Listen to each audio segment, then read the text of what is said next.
It's my pleasure to welcome in Andy Buchanan, who's put together some terrific guides to help fans enjoy their experience when visiting some of the country's top sports venues.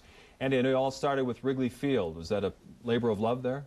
It was. I'm a lifelong Cubs fan and lived in Wrigleyville for years, so the Wrigley Field book was our first one, but we've come out with 4 others since then. One's on Yankee Stadium in Fenway Park and also Notre Dame Stadium and Ohio Stadium, so some of the most famous sports venues in the country. And we've just tried to kind of capture the entire experience of going to a game there and soaking it all up, and little history about the ballpark and the team, but then also tips about how to score tickets, how to sneak into better seats, and how to get to the bathroom and back without missing a pitch, and where to go for a drink post-game. And so the books are doing well, and we're very excited. We just launched a new website called FanSherpa.com, which is going to be interactive. So we're encouraging fans to send in their own tips. If you go to a game, send in your own tips, or tell us we're full of it, we don't know what we're talking about, and even send in pictures and video. And so one of these kind of interactive sites.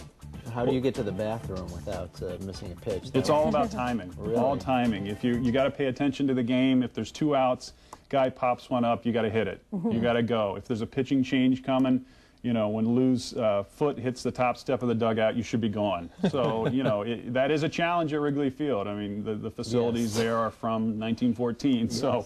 Yeah, that's one of the kind of tips we have in there. And Paul's always looking for a good restaurant after he covers a home game. Right. I mean, there's so many good bars and restaurants in the area. Do some of the establishments try to influence you to give them a good review? I mean, I've been known to take a beer or a cheeseburger for no, not at all.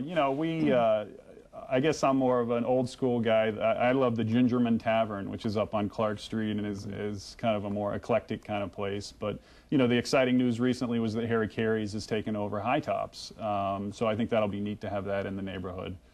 Yeah, next year they bought it out this year. It's the last year. And right. It's going to be like a kind of not a whole restaurant like Harry Carey's, but they're going to have food there. It's going to be good. Right. So can you, I'm sorry. I was going to say, for those of us over 25, that's good news, because High Tops is more a younger crowd.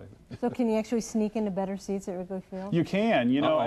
As you all know, those ushers are older, but they're spry. So you have to kind of have a plan and go in between innings and look like you know what you're doing. And I often, if it's late in the game and the crowd is thinned a little bit, go down and catch the last couple innings from better seats.